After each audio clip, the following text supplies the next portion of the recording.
목사로서 갖는 즐거움 가운데 하나는 예배를 섬기는 일입니다. 말씀을 증거하는 일이고요. 예배하러 나오는 성도님들 한 분 한 분을 볼 때마다, 그들이 문을 열고 들어올 때마다 얼마나 반갑고 사랑스러운지요. 하나님의 마음도 그러할 것입니다. 손들고 찬양하고 애통해 하는 마음으로 기도하는 모습, 열심히 귀 기울여 말씀을 듣는 모습은 아름답기 그지 없습니다. 하지만 아주 가끔 가다가 그렇지 않은 마음이 들 때도 있습니다. 그가 평소에 어떤 삶을 살아가고 있는지 뻔히 아는데 교회에 와서 형식적인 예배와 종교적인 언어로 사람들을 속이고 전혀 변하지 않는 모습으로 종교인의 생활을 할 때 저 사람이 드리는 예배를 하나님이 기뻐하실까? 거룩한 척, 경건한 척 하는 모습을 보는 것이 참 괴롭구나 하는 생각이 들 때가 있습니다. 사람이 사람을 판단하는 것은 하나님도 금하시는 일이기 때문에 그런 생각을 애써 억누르긴 하지만 말씀을 읽다 보면 하나님께서도 그러한 마음을 가지실 때가 있음을 알게 됩니다. 하나님은 예레미야를 통하여 예배하러 나오는 유다인들을 향하여 이렇게 말하라고 하십니다. 만군의 여호와 이스라엘의 하나님께서 이와 같이 말씀하시되 너희 길과 행위를 바르게 하라. 그리하면 내가 너희로 이곳에 살게 하리라.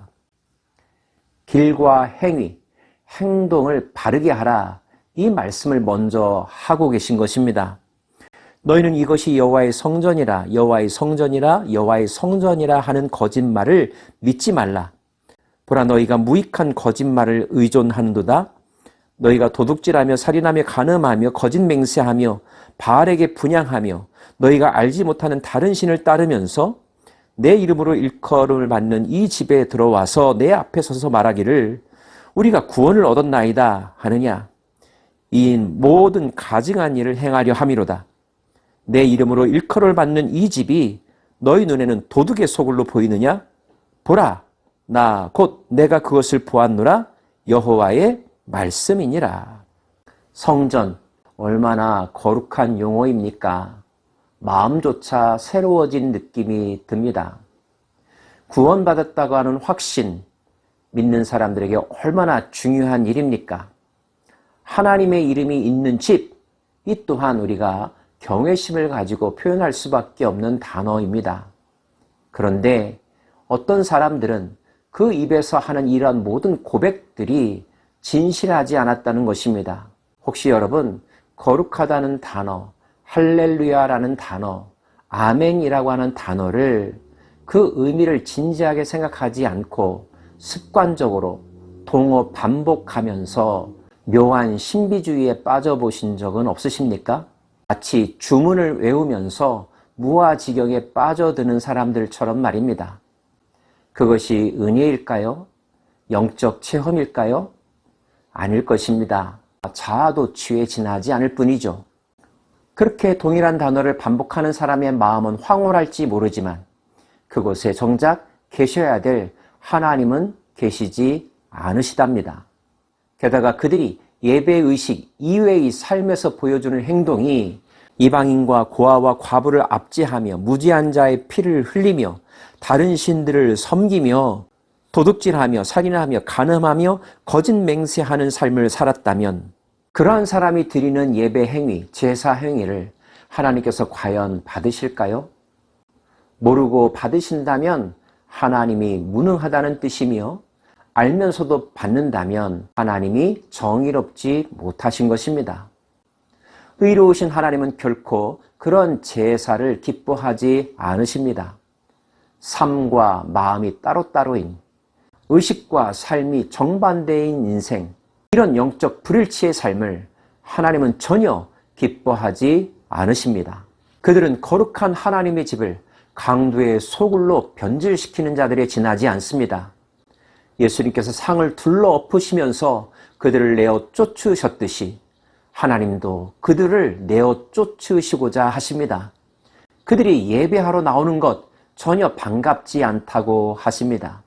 예배당만 있으면, 예배 시간만 참석하면 구원 얻을 거라고 생각을 한다면 그것은 큰 착각이라고 말씀하시면서 실로에 있었던 하나님의 성막을 예로 듭니다. 출애굽한 이스라엘 백성들이 가나안 땅에 들어와서 처음으로 성막을 안치하고 언약궤를 모셨던 곳은 바로 실로였었죠. 하지만 그 실로가 영원했던가요? 실로는 블레셋에게 점령당하기도 했었고요. 전쟁에서 승리하기 위하여 언약궤만을 가지고 전쟁터에 나갔지만 그 언약궤를 빼앗기는 수치스러운 일도 경험한 적이 있었습니다.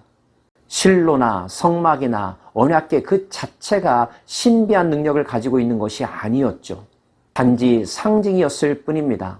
그들이 마음과 뜻과 정성을 다하여 그들의 삶으로 거룩한 산 제사를 드리는 것, 그럴 때만이 하나님은 그들과 함께 하시며 그들을 전쟁터에서 승리하게 하시며 모든 질병과 기근과 재난으로부터도 지켜 보호해 주시는 분임을 잊지 말아야 할 것입니다. 혹시나 예배를 복받기 위한 수단으로 드리고 계시지는 않습니까? 아니면 예배 시간에 참석하지 않으면 뭔가 안 좋은 일이 일어날 것 같은 미신적 사고로 주일 성수를 하고 계시지는 않으십니까? 하나님은 예레미야에게 그런 사람들을 위하여 간구하거나 중보하지도 말라 하십니다. 그러면서 그들의 평소의 삶의 행적들을 드러내십니다. 하늘의 여왕을 위하여 과자를 만들며 그들이 또 다른 신들에게 전제를 부음으로 나의 노를 경록케 하였다고, 나의 진노와 분노를 이곳과 사람과 짐승과 들나무와 땅의 소산에 부을 것이라고, 내 목소리를 들으면 나는 너의 하나님이 되겠고 너는 내 백성이 되리라 하는 말을 들었으나 그들은 순종하지 아니하였고 귀를 기울이지 아니하였고 자신들의 악한 마음의 꾀와 완악한 대로 행하여 그 등을 내게로 돌리고 그 얼굴을 향하지 아니하였다 말씀하시고요. 내가 내 종 선지자들을 너희에게 보내되 끊임없이 보내었으나 너희가 나에게 순종하지 아니하며 귀를 기울이지 아니하고 목을 굳게 하여 너희 조상들보다 더 악을 행하였다고 말씀하십니다.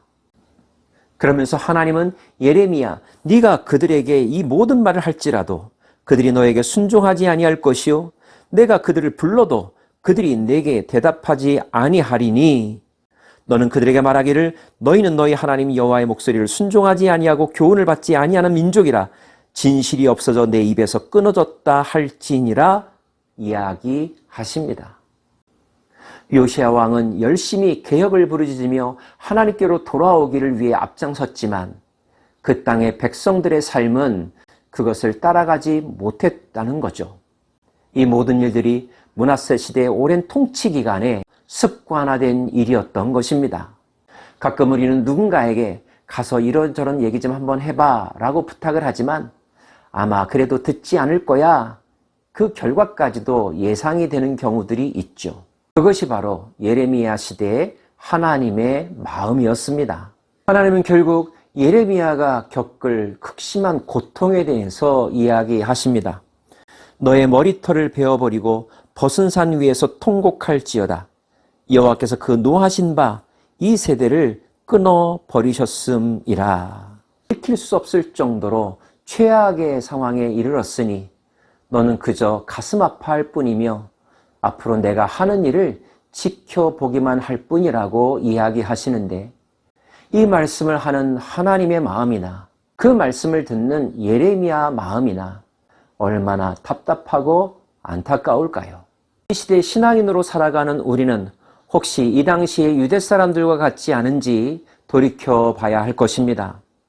하나님의 집이라 일컬음을 받는 집에 가증한 것들을 두지는 않았는지, 혹여나 그들의 자녀들을 불살라 우상신에게 바쳤던 것처럼 우리의 간과 쓸개를 헛된 것들에 쏟아붓지는 않았는지, 그러면서도 정해진 시간만 되면 뻔뻔하게 교회에 나와서 거룩한 척, 경건한 척, 신령한 척, 그런 목소리와 제스처로 스스로를 속이며 다른 사람을 속이고 있지는 않았는지요.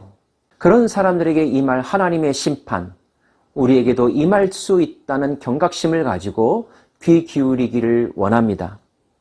이 백성의 시체가 공중의 새와 땅의 짐승의 밥이 될 것이나 그것을 쫓을 자가 없을 것이라. 그때 내가 유다 선업들과 예루살렘 거리에 기뻐하는 소리, 즐거워하는 소리, 신랑의 소리, 신부의 소리가 끊어지게 하리니 땅이 황폐하리라. 여러분이 살고 있는 땅이 황폐하기를 원하십니까? 여러분의 인생이 황폐해지기를 원하십니까? 그렇게 되지 않기를 원하신다면, 진정 그것을 원치 않는다면 이제 우리는 종교인의 삶이 아니라 참된 신앙인의 삶, 하나님을 경외하는 사람의 삶으로 탈바꿈해야 할 것입니다. 그런 사람의 고백과 기도와 예배를 하나님은 기다리시며 기뻐하신답니다. 기도합시다.